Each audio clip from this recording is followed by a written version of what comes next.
Want to change your Netflix profile on an Android phone? Whether you're switching to your personal profile, a kid's profile, or someone else's account, Netflix makes it very easy to do.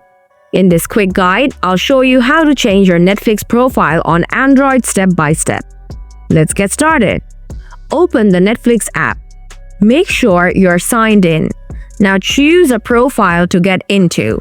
By default, you'll be on the home menu. Go to My Netflix from the bottom. Then tap your current Netflix profile icon in the top. Here, you'll see all your Netflix profiles. To switch between them, just tap on the one you like, and you'll switch back to that account. If you ever want to switch back, just go to that same place and switch your account by the same method. And that's it. That's how you change or switch profiles on Netflix using an Android phone. If this guide helped you out, hit like and subscribe for more quick tech tutorials. See you in the next one.